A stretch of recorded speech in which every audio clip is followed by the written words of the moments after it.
కానీ మరి ఈరోజు నారాయణపేట జిల్లాలో సీఎం మాట్లాడుతూ 12 ఏళ్ల మోడీ పాలన, 10 ఏళ్ల బీఆర్ఎస్ పాలన, 12 నెలల నా పాలన అంటే కాంగ్రెస్ పాలన, వీటిపైన చర్చకు సిద్ధమా, రండి మాట్లాడదామని అంటున్నారు.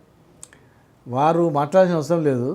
మంత్రులను పోయి ఊర్లో పెట్టమని చెప్పండి. వారి మాట ప్రకారం ఉన్న మంత్రులు ఒక్కొక్క జిల్లాలో పోయి గ్రామాల్లోకి పోయి సమీక్ష పెట్టమని చెప్పండి, ప్రజలను పిలవమని చెప్పండి.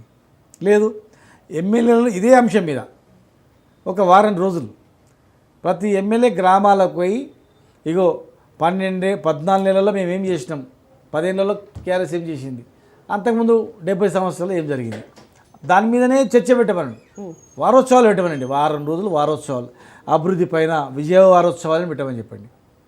గ్రామాల్లో ఏం చేస్తే చూడమని చెప్పండి. విజయోత్సవాలు చేసుకున్నారు కదా కాంగ్రెస్, ఇక్కడ చేసుకున్నాండి. గ్రామాల్లో ఏదో అట్లా పని చేసుకున్నాం. గ్రామాల్లో చేయమని చెప్పండి. 1 వీక్, వారం రోజులు ప్రతి ఎమ్మెల్యే రోజు 10 గ్రామాలలో పర్యటించి మేము మీ గ్రామానికి రైతులకు బాగా చేసినాం, వృద్ధులకు బాగా చేసినాం, ఉద్యోగస్తులకు చాలా బ్రహ్మాండంగా చేసినాం, అన్ని వర్గాలకు చేసినాం, దళితులకు చేసినాం, ఎస్టీలకు చేసినాం, మైనార్టీలకు చేసినాం చెప్పని చెప్పండి. ఏం చేసినారో చెప్పండి. వాళ్ళ ఉద్యోగం ఇంకా వేరే పని వద్దు. వారం రోజుల పాటు ప్రతి గ్రామం, నియోజకవర్గంలో ప్రతి గ్రామాన్ని తిరగమని చెప్పండి. మున్సిపాలిటీలో ప్రతి వార్డు తిరిగి మాట్లాడమని చెప్పండి. వాళ్ళలో ప్రజలలో బ్రహ్మాండం చేసినట్టు మాకు అంతకన్నా సంతోషం కాలే. మేము కూడా జై అని చెప్తాం, మేము కూడా జై కాంగ్రెస్ అని చెప్తాం. రేపు వచ్చే local body election local body ఎలక్షన్లో కాంగ్రెస్కి వేయండి అని చెప్తాం. మొత్తం మేమే చెప్తాం. రుణమాఫీ మంచిగా అయిపోయింది అని రైతులు చెప్తే, సాటిస్ఫాక్షన్ ఉన్నామని రైతులు చెప్తే, మహిళలు మేము చాలా హ్యాపీగా ఉన్నామని మహిళలు చెప్తే, పేద వర్గాల వాళ్ళు హ్యాపీగా ఉన్నామని చెప్తే, అన్ని కులవృత్తులు బాగా అయినామని చెప్తే మాకు అంతకన్నా ఏం కావాలి? ఇప్పుడు మీరు సోకాల్డ్ ఏ వర్గాలు అయితే చెప్పారో వాళ్ళందరూ బీఆర్ఎస్ పాలనలో వాళ్ళందరూ కూడా సాటిస్ఫైడ్గా ఉన్నారా? రైతులు కావచ్చు, మహిళలు కావచ్చు, యువత కావచ్చు, నిరుద్యోగులు కావచ్చు, వీళ్ళందరూ ఇప్పుడు అతి ఆశకు పోయిండ్రు. 10,000 ఎకరాకి ఇచ్చినాము.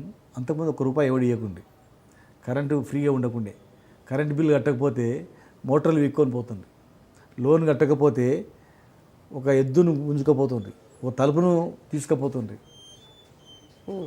ఇలా మేము కరెంటు ఫ్రీగా ఇచ్చి, రైతు బంధు ఇచ్చి, విత్తనాలు ఇచ్చి, యూరియా పిండి దొరకక రైతులు చెప్పులను లైన్లో పెడుతుంది.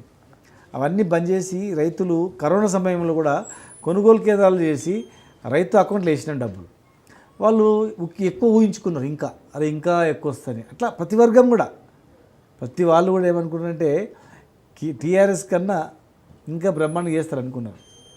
ఇవాళ ఏమేమి చెప్పండి. రైతు రుణమాఫీ అయిందని చెప్తారు కదా. ఏ ఒక్క గ్రామంలోనైనా ఈ రాష్ట్రంలో 100% మాకు రుణమాఫీ అయింది అని చెప్పిన గ్రామం ఒక్క గ్రామం చూపించమని చెప్పండి. ఒకటే ఒక గ్రామం. ఇప్పుడు ఆ హామీలన్నీ అమలు చేయ